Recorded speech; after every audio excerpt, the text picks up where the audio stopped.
Join us again today for another horror-themed top 10 list, this time cosmic horror.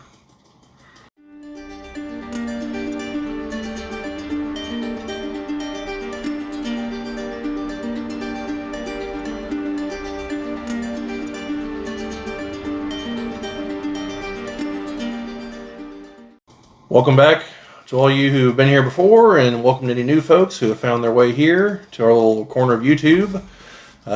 Today, we're going to be continuing our top 10 lists, horror-themed, because of, it's around, we're getting close to Halloween here.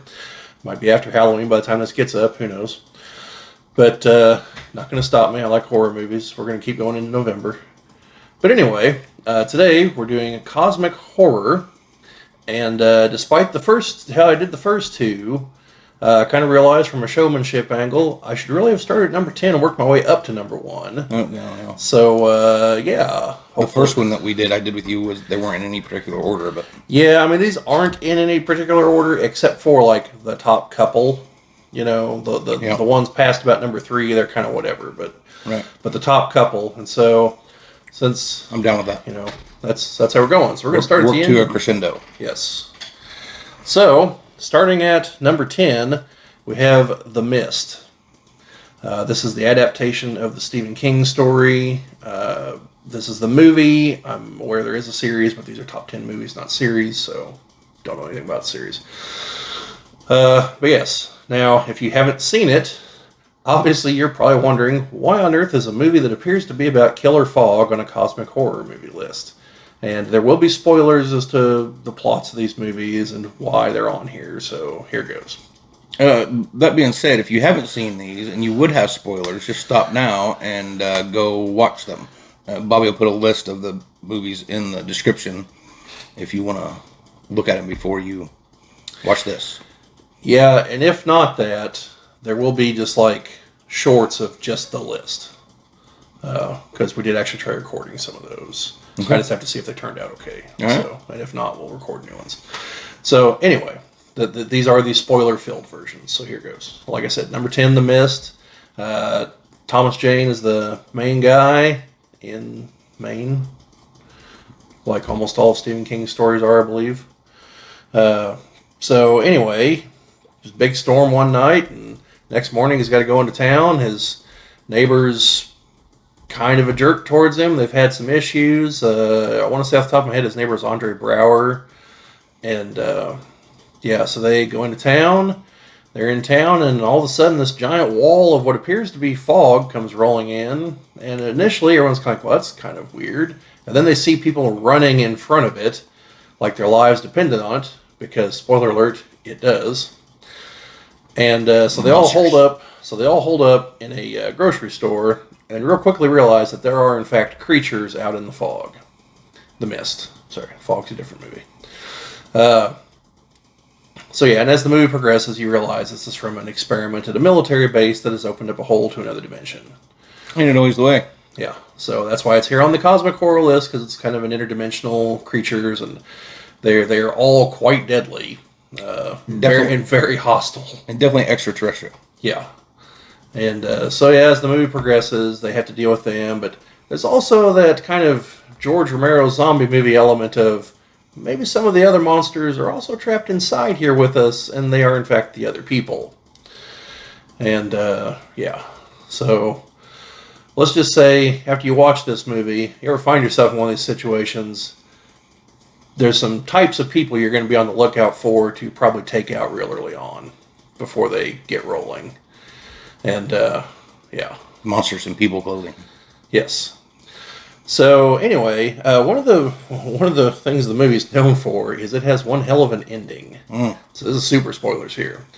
So, our lucky, they're not really lucky, hero, Thomas Jane, his young son, a woman who works at the grocery store, and 2 older folks make it past the monsters into a car and take off into the mist.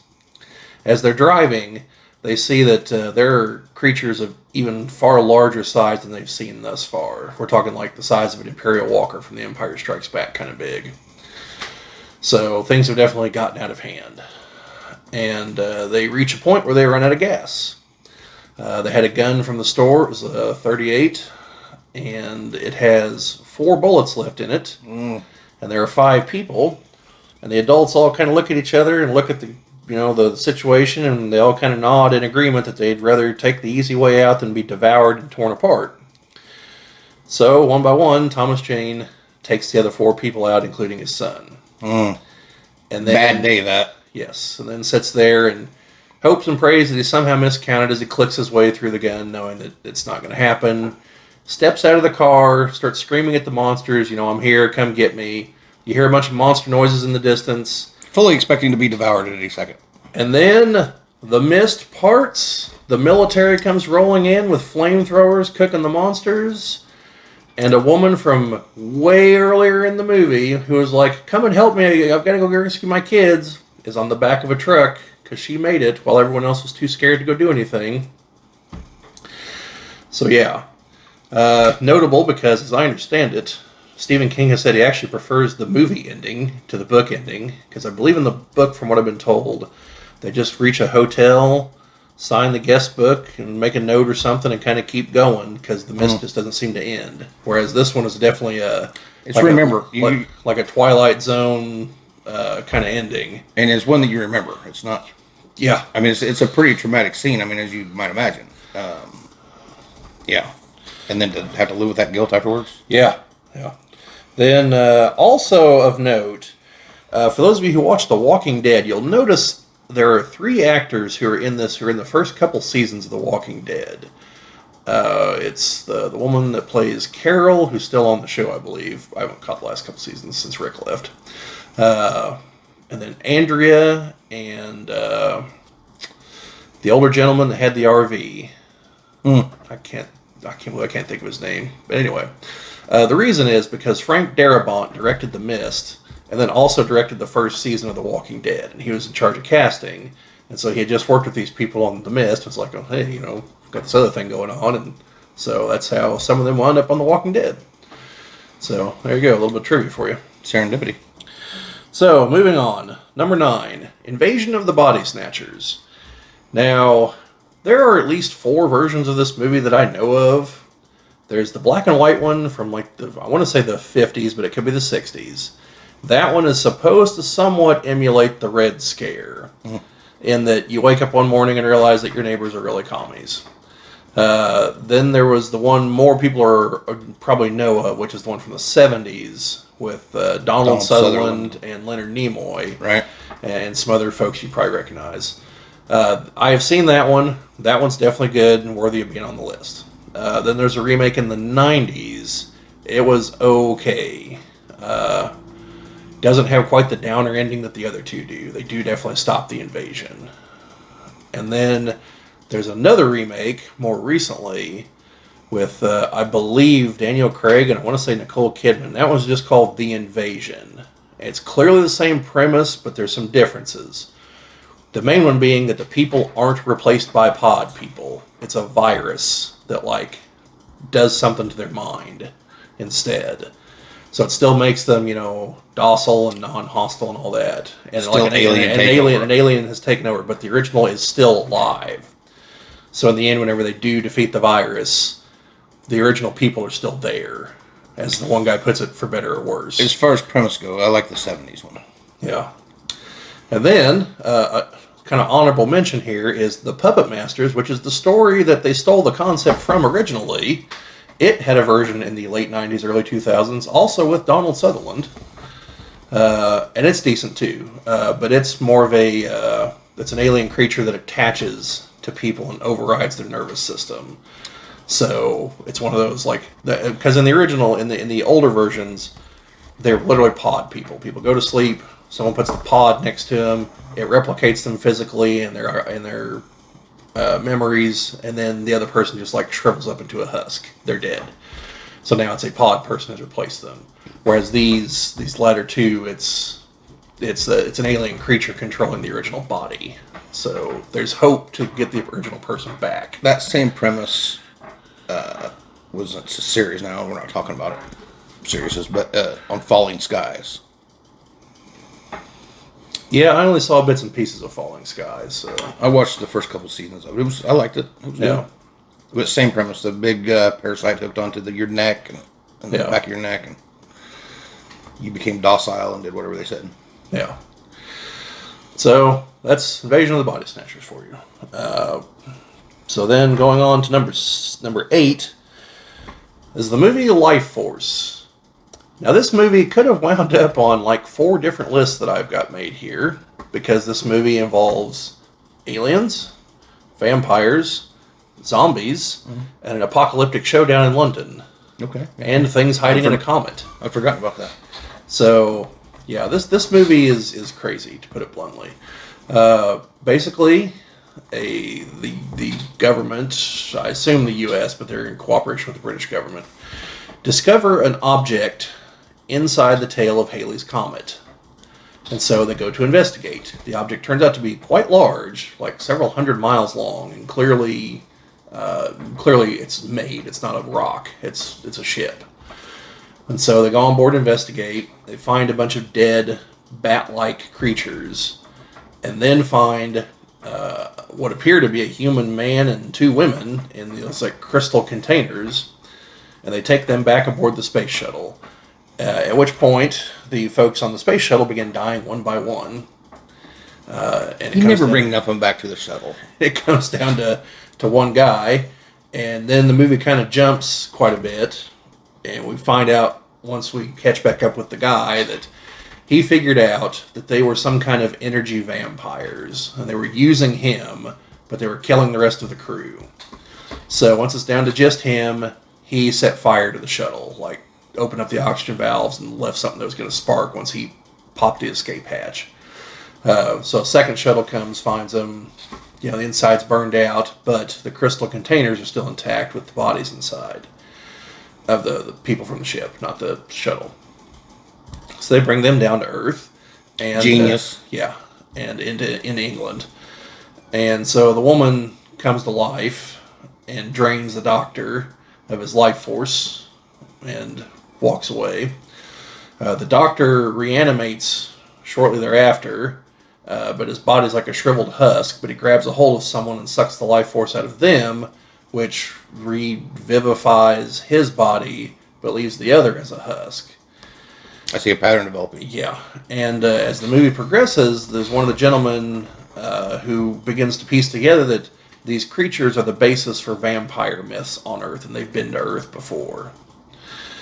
So that's how they also figure out how to kill them. So they, the 2 males, basically the same thing happens with them. So they all escape. Also, should a little note here on the off chance you're like, hey, these are good movies to watch with the kids or something. The main vampire lady is in the movie for 18 minutes. 16 of those 18 minutes, she's wearing nothing at all. Nicky. So, what was up with the bat creatures? that's them in their true form. They take the human form to blend in because they go from world to world destroying them. Right.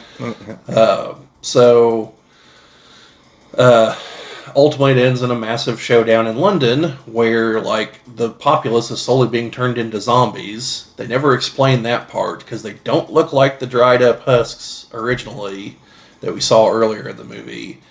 And they do appear to be just eating regular people, not draining their life force.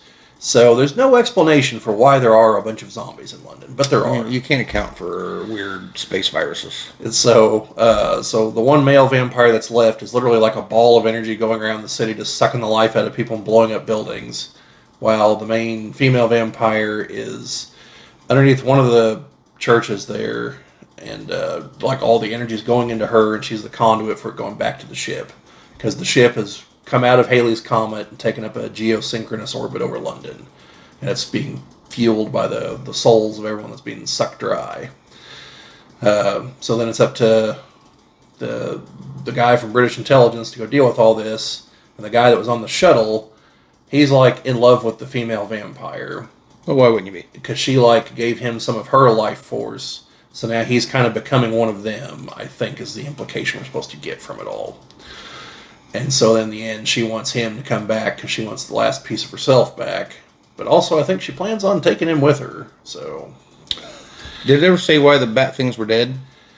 Lack of energy. Did no one to suck the life force out of? Yeah, they just hadn't been able to get to a planet quick enough. And then the ones in the crystals were just the last ones left. Yeah, she's the leader, the queen or whatever, and so yeah. So it ends with the British intelligence guy giving the other guy who's making out with the female vampire this sword, and he like takes it and like stabs it through the two of them, which you would think would kill them because that's what's supposed to happen, but they both still appear to be alive when they get sucked up into the ship. So I don't know. So next time Haley's Comet comes around? Yeah, I think Toby Hooper was probably on some stuff when he made this, so kind of like the Texas Chainsaw Massacre and Poltergeist, his other well-known movies. But yeah, might have been on something. Yeah. So this was one of Canon Pictures' fiascos. There's whole documentaries on their filmmaking style and plans, so check those out sometime. It's a hell of a story. So moving on to number 7 is The Color Out of Space. I believe there's more than it's an H.P. Lovecraft story. I believe there's more than one adaptation. I'm specifically talking about the recent one with Nicolas Cage. Time out first, real quick. If you haven't ever delved into Lovecraft at all, please do. He made a whole world as rich and colorful in some ways as any of the other major world builders out there, and his whole pantheon of history and Cthulhu and the whole bit is amazing. Creepy AF, but check it out if you're into such things. Yeah, I second that, and just a note to audiences and their modern sensibilities. There will be some things that you're going to be like, man, Lovecraft must have been just one giant racist. Like, people debate whether that's the people of the time or whether it's him specifically, and it seems to lean a little towards him specifically. Because he seems to go a little bit further than other people of the time did. Sure, not only that, but not all people of the time were like that. Well, sure, but I mean, so right, whenever it's still a relatively prevailing thought, like, you know. But anyway, the stories themselves are still worth checking out. His views wouldn't have been necessarily outside the realm of the norm back then, except just a little more. Yeah. But yeah. So, but that aside, they are still definitely worth checking out. And if you're at all concerned, obviously you're not giving him any money. He's been dead for quite a while. Mm. So I think actually almost all of it's public domain at this point too. So there you go. But anyway, The Color Out of Space, a meteorite falls on these people's property, and it's a color that is heretofore unknown. The movie presents it as a kind of like incredibly bright, like fuchsia, magenta like color. Nicolas Cage in the movie is literally like, well, I can't describe it, but since it's on film, they actually do have to use a color, you know, so it's one of those, obviously there's going to be a real color here, but you got to kind of just work with them a little bit. The color, I believe this was supposed to signify radiation in the original story. I think that was the concept anyway. But obviously we're like 80, 90 years past when the story was written, and we know just a little bit more about radiation. So now it's just weird alien insanity, which is actually more in line with the rest of the stories. So after the meteor hits, like, they begin to notice little changes in things, weird flowers kind of growing around it. The thing disappears, and I think eventually they realize it's down in the well or something. And so as the movie progresses, things just keep getting weirder and weirder. People like start kind of losing their minds because it's beginning to affect them mentally. They start to see things, some things they're not seeing, that they're actually just like really mutated and screwed up. And it all kind of comes to a crashing conclusion whenever the meteorite like flares up and burns out all kinds of things. People that have died earlier in the movie are still up and moving around thanks to the meteorite. And, it's all kinds of weirdness.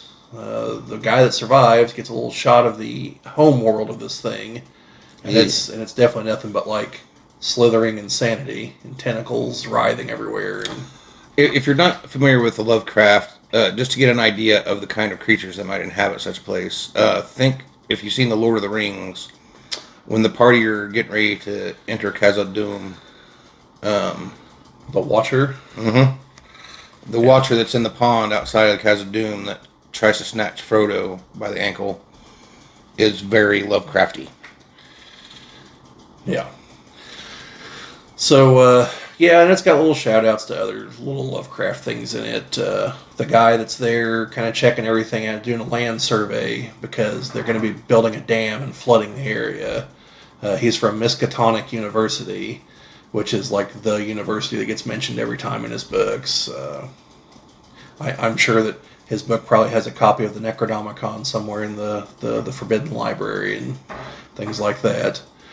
And but yeah, overall, it's just a kind of creepy movie that definitely shows you aspects of Lovecraftian stuff better than some other attempts I've seen at Lovecraft movies. So that's the main reason it made the list. Just to but there's other movies on this list that also kind of give you a peek that aren't adaptations of Lovecraft stuff. Just a side note before we move on, have you watched the series that I think it's HBO or No, probably HBO, Lovecraft Country? no, I didn't want to. I haven't either. On to I call it like bits and pieces of episodes, but once I read parts of the synopsis, I was like, this sounds like this barely has anything to do with anything related to Lovecraft. These people are just witches. So I haven't even. that's what I gathered from the reviews. That's the main reason I didn't watch it. So, but on to number 6 is The Void. This is a movie I caught on Shudder one night, and that's SHUDDER. It's the horror streaming service. A lot of their movies are also on Amazon Prime. I think it's the same kind of... They're aligned or something. But anyway, basically this cult is trying to do some kind of ritual deal, and this person escapes. Someone finds her, takes her to the hospital. Next thing you know, the hospital is surrounded by a bunch of armed cultists who don't say anything and are just out there in their weird white uniforms. Looking kind of like they should belong in Squid Games or something. Cults are weird. And yeah, like whenever people try to leave, like they just start running up and stabbing them and stuff without saying anything. It's very unfortunate. And then it turns out that like the real horror might actually be inside the hospital because the main doctor on call, he gets killed and then is not so dead later on. Oh, that's unfortunate. Obvious that he's been like communing with the dark powers. And opens up like a portal to some other dimension down in the basement, and that's the void. And yeah, a bunch of people start like turning into weird wild creatures, and I think the last 2 people standing were like, well, it's cultists outside and weird crazy things inside. Let's take our chances on the other side of the void. Here we go. Oof, that's a bold decision. Yeah. I might have taken my chance with the cultist. Yeah, they probably could have taken them. But yeah, so that movie's just kind of, it's weird through and through. You don't get a lot of explanations and answers for things. And it also has that Lovecraftian, like, dealing with eldritch powers that don't even care if you exist or not. So kind of thing going on. the assumption then is the void is just like interdimensional? Yes. Yeah. I should have mentioned, when I say cosmic here, I do mean interdimensional stuff as well, not just space stuff. So, just to be clear. So cosmic is like I said earlier, it's definitely extraterrestrial, meaning not from Earth. This Earth. Generally, yeah. So, on to number 5. This one is definitely a Lovecraftian. And Crazy Go Madness one too. Yeah. This is The Mouth of Madness. This is a John Carpenter movie with Sam Neill as a gentleman who works for a book publishing company. He has to go find this author, played by Jürgen Prochnow, if I remember correctly. And he's a really big author, and he's very much a stand-in for Lovecraft in this movie. His books are very Lovecraft-esque. But as the movie progresses, people are going crazy waiting for the new book, reading the current books, and once he finds this guy in his little village out in the middle of nowhere, I think in Maine, Nuh-uh. he meets him, and like the town is full of weird, creepy people too, and like they try to leave a couple times and they can't. Like it literally, like they'll be driving down the road and like it'll be like a flash and they're back in town. So he finally confronts him, and turns out that I don't know if he sold his soul for this ability or if it just came to him, but he's come to realize that belief is a hell of a thing. Mm. And more people believe in what's in his books than in some of the major religions at this point, to the point that they're starting to make it real. And there are creatures from beyond that wish to make it completely real. And so they've given him this ability and this insight, and they're the ones that are like pouring everything into him to write the books. That's kind of warlocky. Yeah, so they're pushing things towards that, but tapping into the whole belief thing to make it happen. And so there comes a point in the book, or in the movie, where the writer even confronts Sam Neill's character and is like, well, of course you did X, Y, and Z. He's like, I made you too. And Sam Neill's like, oh, what the hell are you talking about? He's like, no, think about it. He's like, what do you know about your life other than these things? And he's like, oh my God. And I think he's on a bus at one point, and like he's having a dream where he's telling him this, and he's like, did I ever tell you my favorite color is blue? And he wakes up from the dream, and everyone on the bus is wearing blue, and like the interior is blue and everything. And then he jolts awake from that, screaming on the bus. I think they use that for some memes on the internet, unless I'm mistaken. But yeah, so the whole thing is crazy go nuts. Yeah, it's all, craziness is happening everywhere. Makes you question your sanity. Yes, and the characters, and probably yours as the viewer. Yeah, and then like the final bit is once Sam Neill gets out of the insane asylum he's been locked up in from his crazy ramblings. Like the world's just going to hell. Like you don't see any other people. He goes into a movie theater. That's the movie that's playing. It's an adaptation of the story, and he sees that it's the events of the movie that have happened thus far. And so he just starts laughing because either he's completely lost his damn mind, or the guy was right and the world's ending and it doesn't matter. And so why not? So yeah, I like Sam Neill. Yeah, it's a weird, wild movie. Then going on to number 4. Now this is where I start getting into. This is where we should start categorizing, or Yeah. So here in number 4 we have Alien. And probably Alien 3. Aliens, while a good movie, is far more of an action movie than a horror movie, which is why it's not here. Because the original Alien is very much in the vein of horror. For sure, it just happens in outer space. Yes, and Alien 3 tries to recapture that by ditching most of the action. Whether it succeeds or not is up to personal opinion. But, right. But number 1 definitely deserves a place on this list. Yeah. And properly placed as far as I'm concerned. Yeah, and it's not just that it involves an alien. I mean, Alf involved an alien, E.T. involved an alien. This is a truly horrific life form that is a horror unto itself.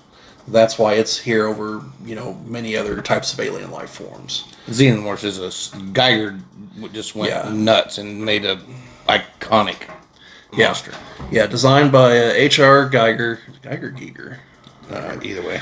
But check out some of his artwork sometime. Definitely some of it's not safe for work. Maybe. Or children's. Yeah, like it's weird, and there's like weird biomechanical sex kind of stuff going on constantly in it, and that's like the alien is like the epitome of this. So there's all kinds of allusion to sexual symbols all throughout the alien itself and its reproductive cycle, and how it's like a weird bastardization of the normal reproductive cycle, and there's definitely some body horror elements going on here, and just all kinds of just weirdness and alien badness. And then on top of that, the creature itself is absurdly hostile and scary. Yeah, means he's got acid and big teeth, and second really strong. Set of crawls teeth. Upside down, and second set of teeth, and Oh, creepiness and that clicking. Oh, lordy. Yeah. Yeah. So the first one definitely is a horror movie. Features one of the early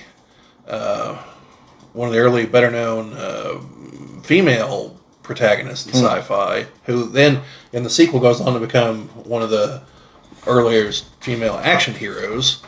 But that's more in the sequel.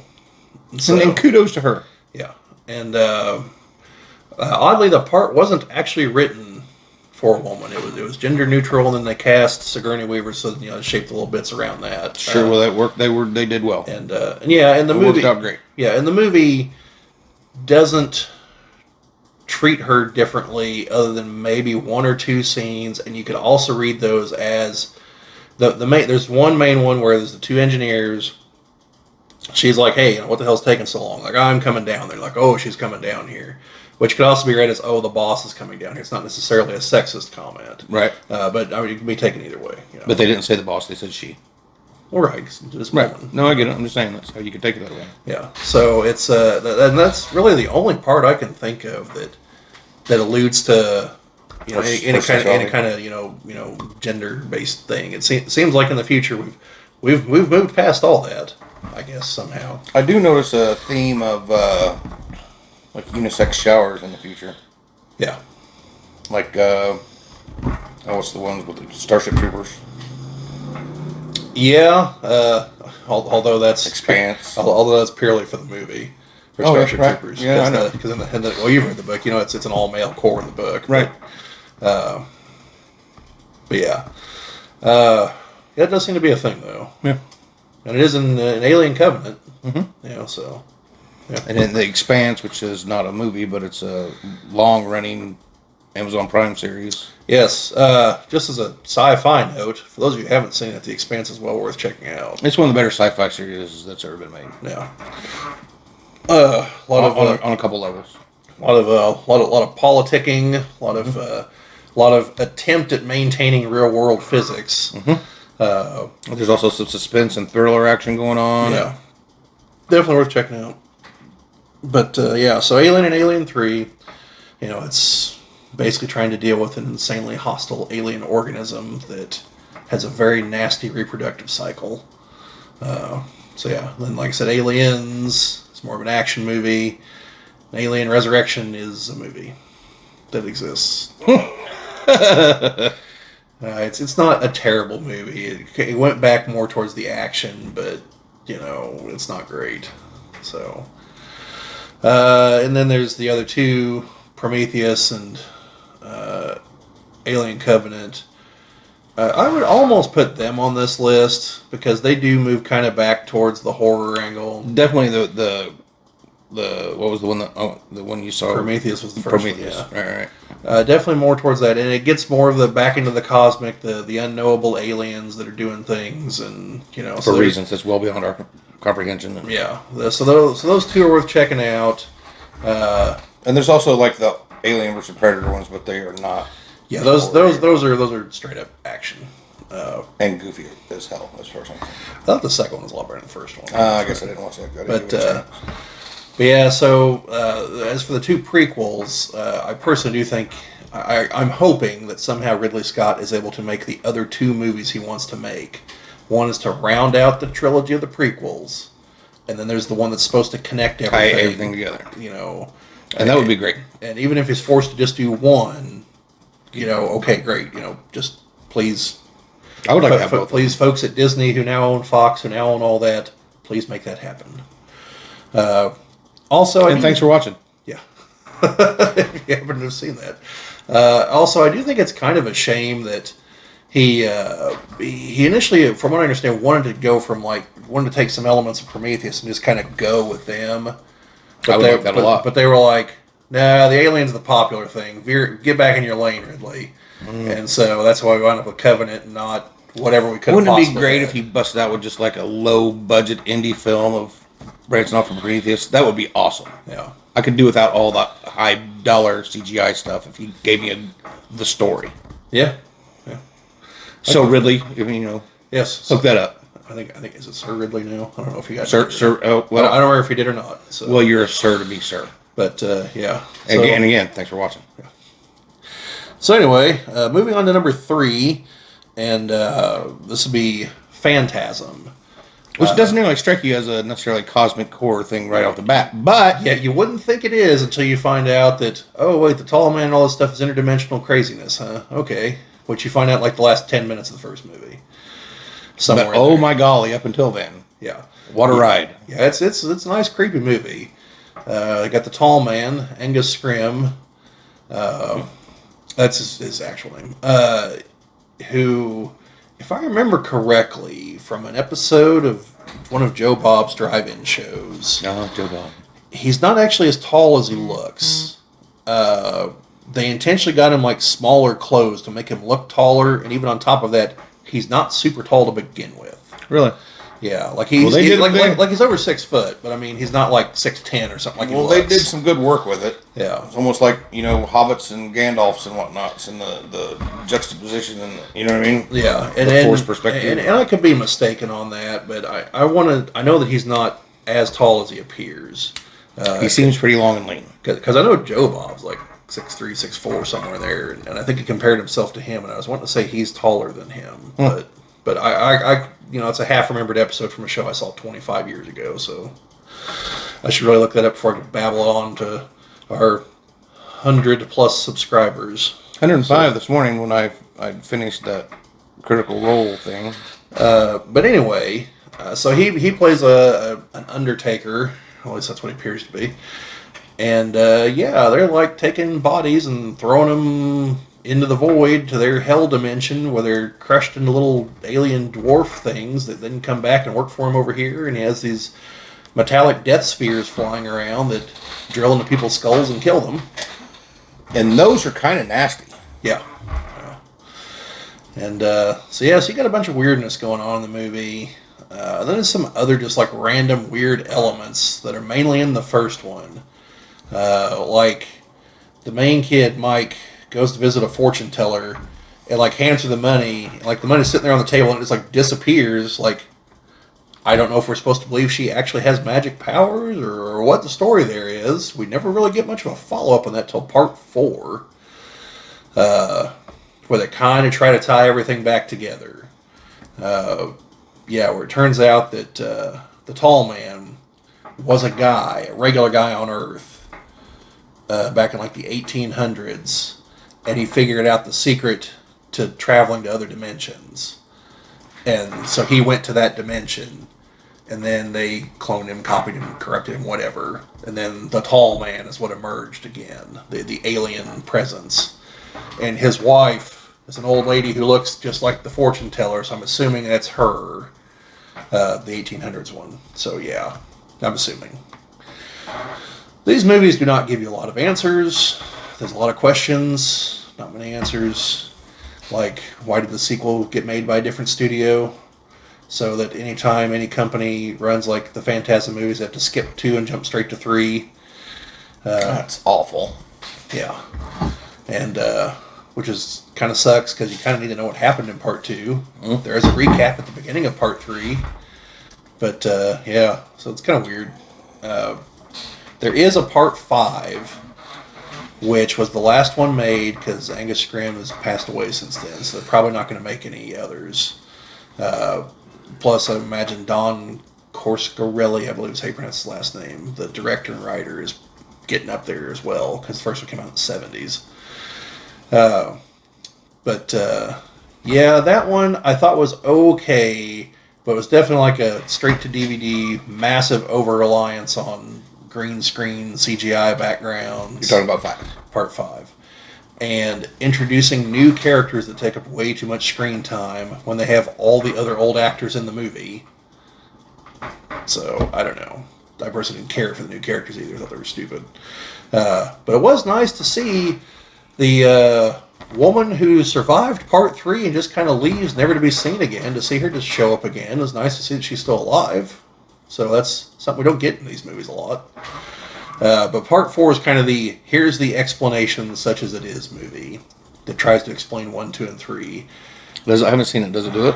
It does to an extent. Still leaves you with a lot of questions, and literally ends with a deleted scene from the first movie, implying that like time has wound itself backwards again to that point. But now Mike knows what's going to happen. Oh, So, excuse me. yeah, it's kind of all over the place, but they're good. The first one especially, but up through at least 4, in my opinion, are still decent. 5 is the watch at your own risk. It's not terrible, but it's not great. Now we get into the section that is the real sprinkles on the icing on the cake. Yeah. Number 2. And I would have 1 and 2 switched, by the way. But that's just me. Yeah, well, I mean, for me, it's mainly a matter of number 1 is actually in space. No, I get it. I ain't mad about it. I ain't going to argue. I'm just saying the way that this second one here scared me when I was a preteen, it's just always going to hold a dear place in my heart. So, number 2 is another John Carpenter movie on the list. The Thing. You'll get a lot of that through these. Yes, John Carpenter made lots of well-known horror movies. And good ones. So, The Thing is a remake of an older movie called The Thing. I believe the original is called The Thing from Another World. And in this version, the Thing, the creature, is a shape-shifting alien that tries to like it has to like come in contact with and like absorb things to be able to take on their appearance. But at the same time, it can also infect things with itself to make more of itself. And it's not 100% clear that the various pieces at that point are like in sync and in communication. And this plays out a little bit more if you see it's actually a prequel. A lot of people thought it was a remake, but it's actually a prequel that came out in the last about 10 years or so. Uh-huh. There, I think it is more apparent that they're definitely not in communication. I never took it that they were. So anyway. Like a hive mind, you mean? Yeah. Yeah, no, I never got that. So, basically, the main characters are in a base in Antarctica in Outpost 31. And I mainly know that because it's the name of the board game that takes place down there. And you have a few known actors with Kurt Russell leading the pack as MacReady. Then Wilford Brimley is the lead scientist. One of the few times you see him without the big bushy mustache, actually. Then you have I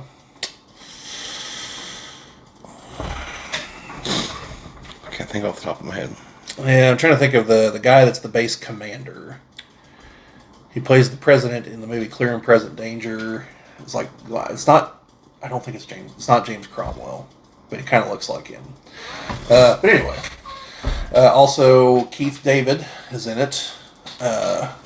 Keith David is also like Kurt Russell's in some of Carpenter's other movies. Mainly They Live, where he has like the longest on-screen brawl with Roddy Piper, which that didn't quite make the cosmic horror list here. Probably be an honorable mention here at the end, so I'll talk about it there. But yeah, so they encounter the creature, and they don't realize what it is. Whenever they meet it, it's a dog, and it gets into the base, and before long, they realize, hey, wait a minute, something's kind of wrong here. And they go, hold on. To begin with, when they meet the dog, it's because it's running from a helicopter with a dude in the helicopter with a gun trying to shoot the dog. Yeah. Like a Norwegian or Swedish dude, or definitely Scandinavian. Yeah. From another base down in Antarctica. Yes. If you want to know what happens and all that, watch the prequel. Where the best part of the prequel, and I'm not knocking the prequel I thought was decent. But the best part of the prequel is the end credits, seeing the helicopter take off with the creepy music chasing the dog. And no one was running. Yeah, and no one where that's all leading. So, yeah. And that other Swedish scientific team in Antarctica are the ones that unearthed the spaceship that this alien came out of. Yeah. So after they kind of question what's going on, because the Swedes they die. One of them tries to use a grenade and slips, lands next to the helicopter, blows up, kills them both. So they're not around to tell their tale, and MacReady's like, well, we need to go find out what on earth's going on over there, because surely they didn't just get cabin fever and start trying to shoot a dog. So they get over there, find some bodies, find some really twisted, mangled looking bodies, and then find a video of them Not just twisted and mangled, but like mangled extra fused together. Yeah. Yeah, fused And so they take those with them, but they also find a video where they're digging up the ship, and they go check it out, and sure enough, like they find the ship. It's definitely there. And so that's when they kind of start to realize, hey, wait a minute, you know, they look at examine the corpses they brought with them, and eventually realize, hey, these things aren't completely dead. There's still cellular activity going on here. And so then they burn them completely. And I think it's right around in here is where all the shenanigans begin with the dog. Shenanigans. That's a good word. And it wasn't the word I was going to use. Yeah, so then they figure out the dog's an alien. They try to attack the dog. And it's like killing the other dogs, trying to absorb them. And they take it out and get their first glimpse of the creature with all its teeth and fangs and tentacles and extra eyes and everything else. And very Lovecraftian caught kind of mid-morphosis. Yeah. And so they take it out. Then they begin to question, well, hey, wait a minute. The dog was just kind of wandering around the base for a while. Like, did it do anything else? And so the people start changing and, you know, yeah. So, and it's kind of like the Body Snatchers in that the scary part about it isn't necessarily the alien, which is scary enough, but you don't know who. I mean, I could be sitting right here next to an alien shapeshifter right here next to me, not know it, think everything was cool, think we done killed all of the aliens and we're good, and all of a sudden his head pops off and grows some spider legs and runs across the floor at me. Yeah. No bueno. So, and you see the alien definitely attempts an interesting gambit at one point, which I assume was intentional based on what happened, and not just a matter of maybe the copy was a little too perfect, where the guy has the heart attack. Mm-hmm. I assume that was intentional. Yeah, I think so. But, because, so like, while the guy dies of a heart attack, and while the doc's getting ready to use the defibrillator, he goes down, and right as he does, the guy's chest opens up with spiked teeth, and it's a hollow cavity. The guy's hands go in and take his hands off, and then it's on. Yeah, and so like even if he survived that, he's now infected because he's been bitten by the thing. But the thing's head falls off, grows spider legs. Its hands come off and grow other tentacles and legs and take off, and that's where McCready realizes, each part of the thing is also the thing.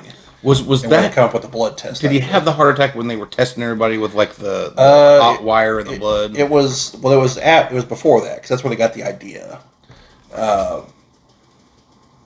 Because it was after they realized something was going on, but like they found someone's clothes all torn up, and they realized the thing had killed them and copied them, but they didn't see a name tag on them. Well, they all discussed this, and then the thing took some of McCready's clothes and tore them up and left them out, but left the name tag on them, so they think McCready's one of the things. And well, I say that McCready might have been a thing. Who knows?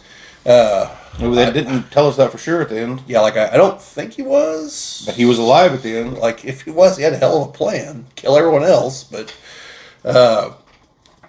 speaking of the end, it ultimately comes down to a handful of them left, and they're like, well, we can't let this thing reach the mainland, and we can't let it just freeze itself on the ice again and wait for some other dumb folks to come across and find it and let it escape again. So they decide they're going to have to blow up the base because they realize they ain't getting out of here either. And blowing up the base is a death sentence for them as well. Yeah. Probably. Unless somebody comes looking for them. Right. Then even if they survive the explosion, they're in the elements in Antarctica. Yeah, and they're not expecting that. They all accept that. Right, this is it. This is it. So they do succeed in blowing up the base. They come down to like the last building, the generator, and that's where the last one that is for sure the creature, Wilford Brimley's character, is. They blow him up. Which made me a little bit sad, by the way. Yeah. Wilford's like a happy, cuddly grandpa, and next thing you know, he's trying to eat people. It's awful. Probably didn't care for his turn in the firm then either. No, that wasn't good neither. He was mean in that too. But so they blow up the base, blow them up, and so it's just McCready left. Well, then I can't think of his character's name, but Keith David's character shows back up. He had gone missing just before the big battle, And now he shows back up, and he's like, "Well, I went out to check something out, and got lost in the snow because they had cut the lines." For those of you that don't know how things work out there, like in Antarctica, they have rope lines connected to the buildings because it can get snowing to the point that you can't see 2 feet in front of your face. So you connect to the rope line, so you're going to make it to the building. Well, if they cut those lines, you can get lost, between two buildings that are only 100 feet apart and never find yourself again. Maybe 20 feet apart. Yeah. So that was his excuse. And so the two of them are sitting there in the remains of a burning building, and they're like, well, the fires are going to die here before too long. And I think Kurt Russell's the one that's like, well, I imagine if either of us had a surprise for the other, there's not much the other one can do about it at this point. And so he hands him a bottle to drink, and he drinks out of it. And then MacReady starts laughing. Now, some people believe that's because it's the same bottle of booze that MacReady had been drinking throughout the movie, the same kind. But the only ones they should have had with them were the Molotov cocktails to burn down the building. The odds of one of them surviving and MacReady happened to fall right next to it, the bottle still being intact and everything, are pretty slim. Which means it was probably a bottle filled full of gasoline and kerosene. Well, the alcohol makes a decent Molotov cocktail. Yeah, but I mean, not wine or whatever, It's got to be potent stuff. Yeah. And the point is, Keith David then drinks it and doesn't react. Yeah. And so the theory is that he was one of the things, and since he doesn't know that, humans can't drink this, but Russell knows what's in it, and that's why he starts chuckling, because he's like, shit, That's a theory, though. I like it. Never. There are 2 follow-ups, a comic book and a video game. I've not read the comic book or played the video game. I believe the comic book did go with the idea. Childs, that's his name. I didn't even know that there was a board game. Yeah. Well, there's a couple versions of it. There's Outpost 31, which is the straight-up adaptation. And then I think there's one called Who Goes There, which is the name of the story that the movie's based on. And so that's how I think they still get by using some of the character names. But it's still the same concept. So Childs. Yeah. So I believe in the comic, someone does come grab them. They make it to South America or something, and he's got to stop him because he's the thing, and he's going to start spreading once he hits the mainland. I have no idea how the video game handled it, so didn't play it. So anyway, then number 1 is Event Horizon. Very spooky. Yeah. Sam Neill again designed a spaceship that can instantaneously jump from point A to point B, some distance apart, by going through a convenient parallel sub-dimension thing, which, as the movie progresses, you find out is hell. Or some hell-like dimension, but probably actual hell. So, there you go. The hell that the Judeo-Christian hell was modeled after? That's what it appears to be. Yeah. I can't argue with that. So, yeah, they... it's very helly. Yeah. And they find this out slowly over the course of the movie, because the ship had gone on a maiden voyage, disappeared for years, now it's back. So, Sam Neill...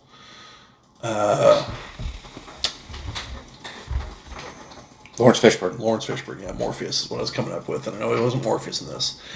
And some other folks, I'll go check it out. Well, there's no crew on board because they're all dead.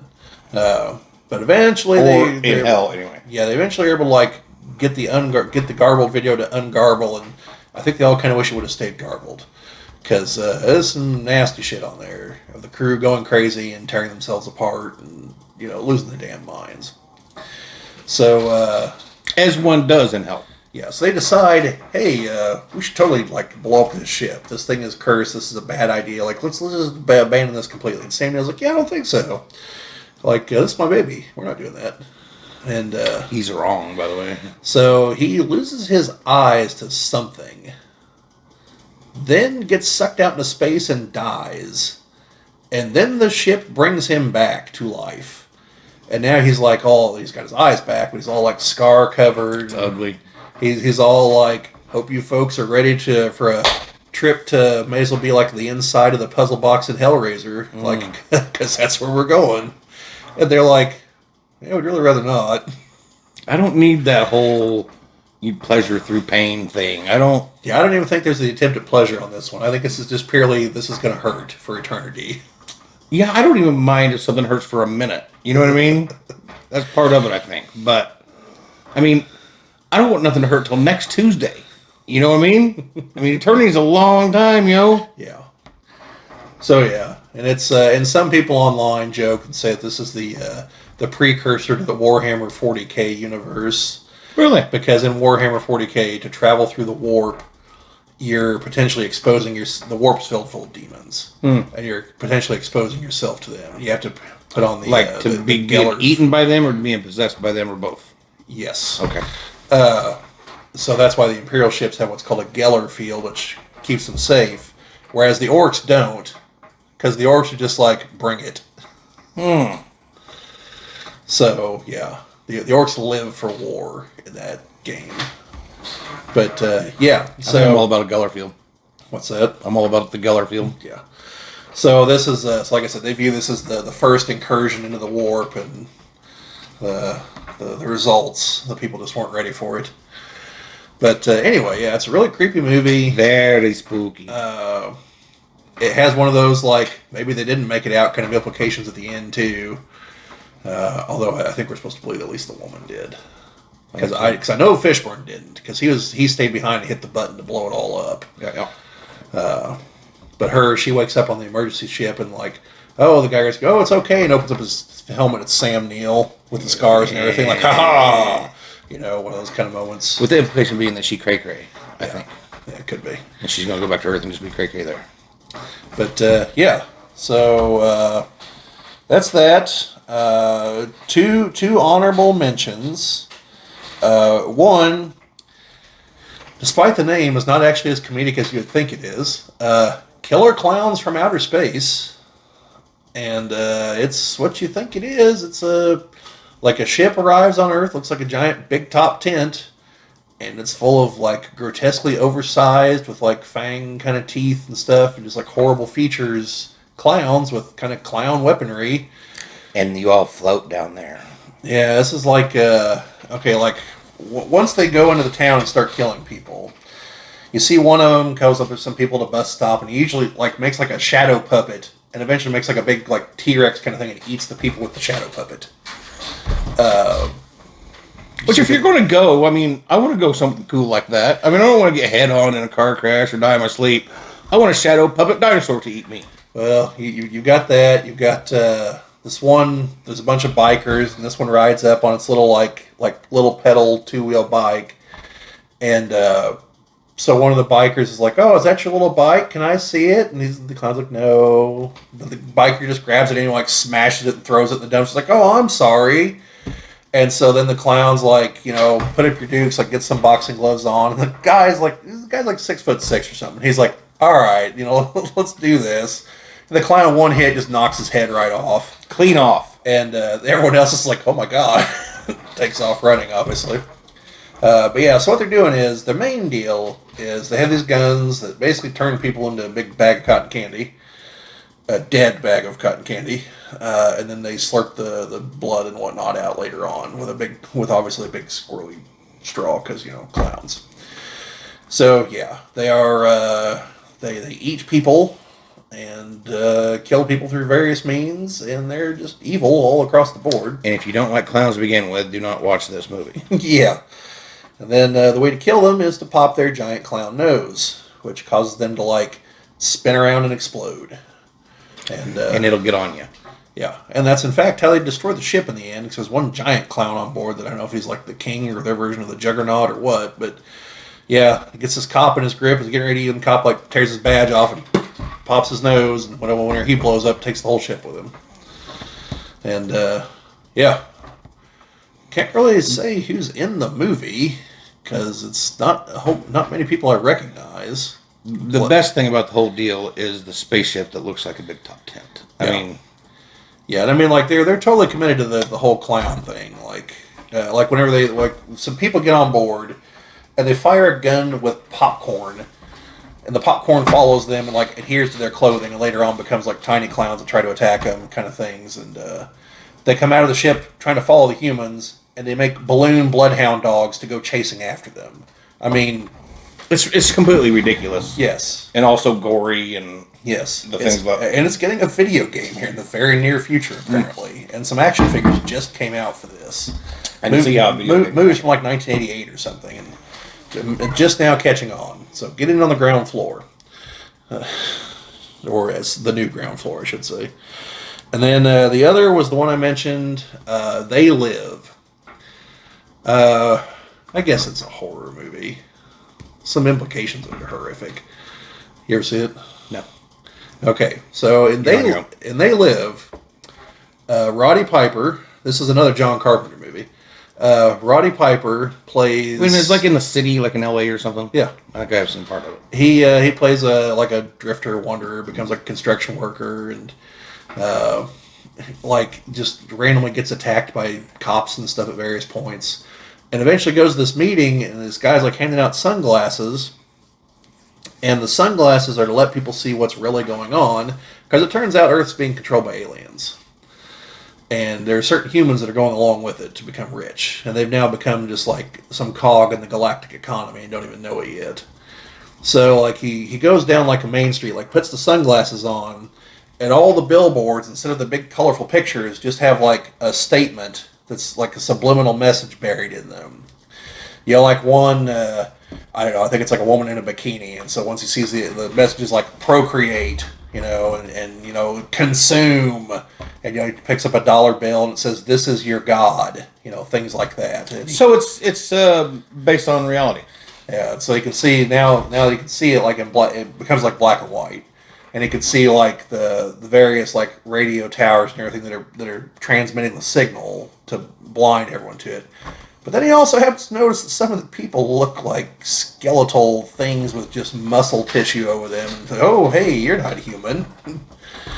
And eventually they catch on like, "Hey, he can see us," you know, because like, why is he staring at me? Like, oh, and so like, get on their watch, like, we've got someone that can see us in Sector 37J, you know, and he's like, what the hell, like, the hell?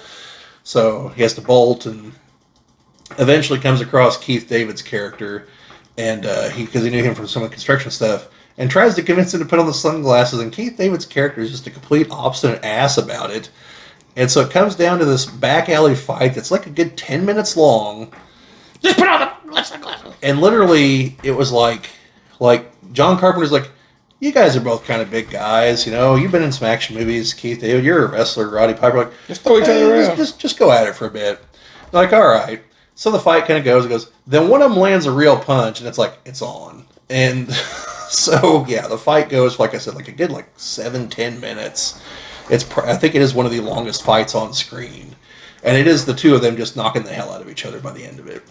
You know, finally, just like put on the damn sunglasses, you know. And so he finally gets him to put them on, and he sees everything. He's like, "Oh man, we gotta do something about this." Thanks for having me put these sunglasses on.